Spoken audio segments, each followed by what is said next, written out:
வணக்கம் நண்பர்களே. கலைஞர் மகளிர் உரிமை திட்டத்தின் கீழ் விண்ணப்பம் ஏன் நிராகரிக்கப்பட்டது என்பது குறித்து அமைச்சர் உதயநிதி ஸ்டாலின் 3 மகளிருக்கு ஃபோன் போட்டு விண்ணப்பம் நிராகரிக்கப்பட்டது ஏன் என்பதற்கான காரணத்தை விளக்கினார்.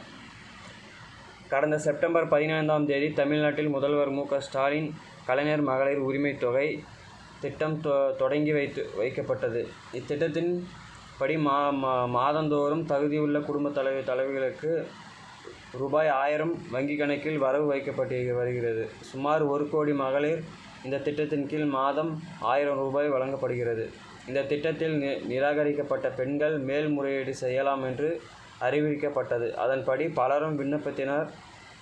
கலைஞர் மகளிர் உரிமை திட்டத்தின் கீழ் விண்ணப்பம் ஏற்கப்படுவதற்கு மேல்முறையீடு மனுக்களை அளிப்பதற்கான காலம் நேற்று முன்தினத்துடன் முடிவடைந்தது.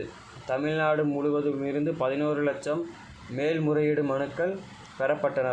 அவற்றை சார் ஆட்சியர், துணை ஆட்சியர், வருவாய் கோட்ட அலுவலகர் பரிசீலித்து வருகின்றனர். இந்த நிலையில் விருதுநகர் மாவட்டம் சாத்தூர் வருவாய் கோட்டாட்சியர் அலுவலகத்தில் மேல்முறையீட்டு விண்ணப்பங்களை பரிசீலனை செய்யப்படும் பணிகளை இன்று அமைச்சர் உதயநிதி ஸ்டாலின் ஆய்வு செய்தார். அப்போது மேல்முறையீடு செய்திருந்த மகளிர் 3 கைபேசி மூலம் தொடர்பு கொண்டு பேசினார். அப்போது அவர்களின் விண்ணப்பம் நிராகரிக்கப்பட்டதற்கான காரணங்களை எடுத்து கூறிய போது அதன் நியாயத்தை உணர்ந்து அவர் கூறியதை ஏற்றுக்கொண்டார்.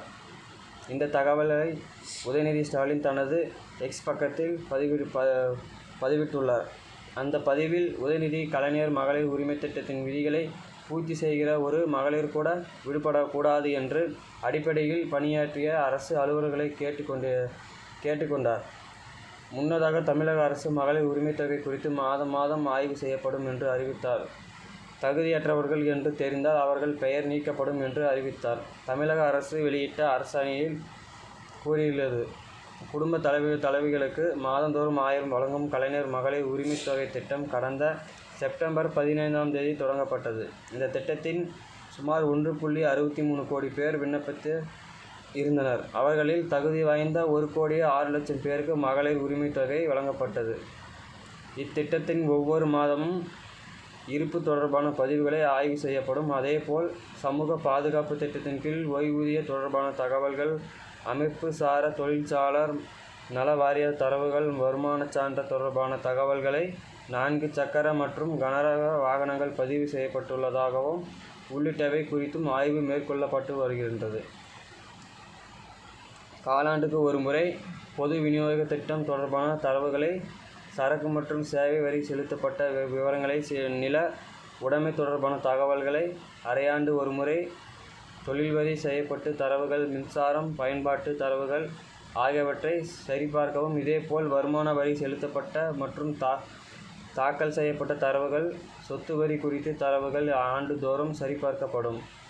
இந்த தகவல்கள் அடங்கிய தரவுகளை பராமரிக்கவும் அரசு துறைகள் தொழில்நுட்ப தொடர்பு வழிய நிகழ்வு நேரத்திலும் அல்லது உரிய கால முறையிலும் தரவுகளை கலைஞர் மகளிர் உரிமை திட்ட இணையதளத்திற்கு பகிர்ந்தளிக்க தகவல்களை அடிப்படையில் கலைஞர் மகளிர் உரிமை திட்ட பயனாளிகளின் பட்டியலை இணையத்தில் தானாக புதுப்பிக்க வேண்டும். தானாகவே புதுப்பித்தல் மூலமாக நீக்கம் செய்யப்படும் பயணிகளுக்கு குறுஞ்செய்தி மூலம் தகவல் அனுப்பி வைக்கப்படும். இது தொடர்பாக பயணிகள் முறையீடு செய்ய விரும்பினால் இணையதளம் மூலம் மேல்முறையீடு செய்யலாம் என்று சமூக பாதுகாப்பு திட்ட வட்டாட்சியர் நீக்கம் செய்யப்பட வேண்டிய பயணிகளின் பட்டியலையும் இணையதளத்தில் வெளியிட்டுள்ளார்கள். சரி நண்பர்களே, இந்த செய்தி தகவல் இதோடு முடிவடைகிறது. இந்த செய்தி தகவல் பிடித்திருந்தால் லைக் பண்ணுங்கள், ஷேர் பண்ணுங்கள். மறக்காமல் நம்ம சேனலை சப்ஸ்கிரைப் பண்ணி பெல் ஐக்கனை கிளிக் பண்ணி வச்சுக்கோங்க. நன்றி, வணக்கம்.